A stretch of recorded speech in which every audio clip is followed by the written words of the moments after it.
जय भारत, जय हिंद, जय सदाराम बापा, सतनाम साहेब बंदगी।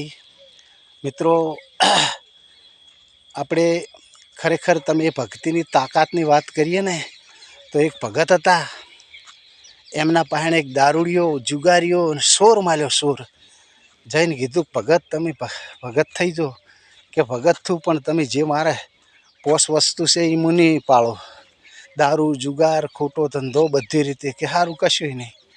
કે બોલો તમે શું પાળશો? કે જિંદગીમાં હાથી ઉપર નહીં બેહું, કે જિંદગીમાં હોનાની થાળીમાં ખાઈશ નહીં, ખલકોડીને પૂંછડાનું શાક નહીં ખાઉં. તો કે બરાબર છે, તમારી 3 વસ્તુ, પણ મારી એક વસ્તુ પાળશો? કે હા બાપુ, એક. પણ પેલી રીત પોસે એમાંથી નહીં. કે હા, એમાંથી નહીં. તો એમને કીધું કે જૂઠું ના બોલતા. કે સારું. એમ કર્યું અને ચોરી કરવા હેડ્યા. રાજાના ઘેર જ્યાં રાજાના ઘેર જતા હતા અને રાત થોડુંક અંધારું થવા દીધું એટલે ઉપર હંસલો ને હંસલી રહેતા હતા.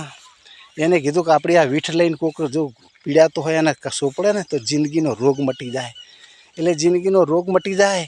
એટલે જિંદગીનો રોગ મટવા માટે અમને કીધું કે જો કદાચ આપણે જિંદગીનો રોગ મટી જતો હોય ને તો હારે બધું બોધી અને હેડ કરતે જ્યાં રાજાના દરબારમાં જઈ અને એમને બધું રગતપીઠ બધું મટાડ્યું અને હાથીનો વરઘોડું કરવાનું માંડ્યું. ના કે હું નહીં કરું, મારા ગુરુનું વચન છે. મિત્રો, માલિક મેળવે.